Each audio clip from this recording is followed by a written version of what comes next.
Hiram Aviv. El arte real.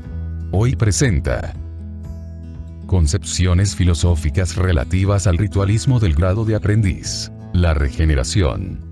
Nada comienza ni nada termina de una manera absoluta. No hay comienzo ni fin sino en apariencia. En realidad todo se mantiene, todo continúa, para sufrir incesantes transformaciones que se manifiestan por una serie de formas sucesivas de existencia. Estas formas son variadas. Todo lo que se realiza en acto ha existido precedentemente en potencia. Las energías que se agrupan para dar nacimiento a un ser subsistían antes de su aparición.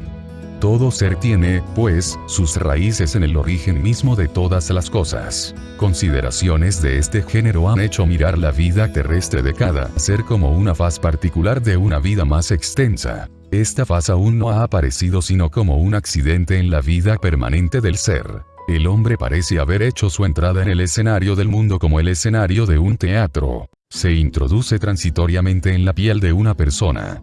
Persona, en latín, significa máscara y por extensión rol, actor. La identificación es tan perfecta que la mayor parte de los humanos toman su rol en serio. Ellos creen, como se dice familiarmente, que las cosas han ocurrido. Caracterizados, toman el lenguaje, el tono, los gestos, los modos del personaje que tienen que representar, actúan después con tal convicción que olvidan completamente que, a la caída del telón, los actores arrojan máscaras y oropeles, para volver a ser quienes son en realidad. Los antiguos iniciados pretendían estar por sobre estas ilusiones, que juzgaban indispensable no destruir en el vulgo. Para ello, místicos refinados, la vida integral del hombre tenía fases alternativas de acción y de reposo. La vida presente es un periodo de actividad material. Pero antes de nacer ya habíamos vivido en un estado imperceptible para nuestros sentidos.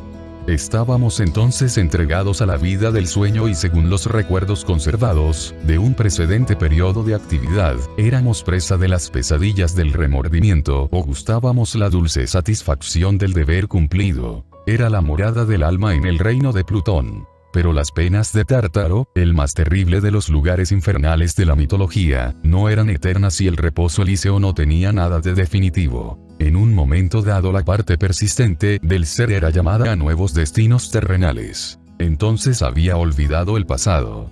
El profano estaba despojado de sus metales. El ser renunciaba a todo lo que había adquirido. Se reconstruía a sí mismo rehaciéndose por la base. Rehacía toda su evolución, recomenzando por el comienzo y volvía a partir de donde había venido primitivamente.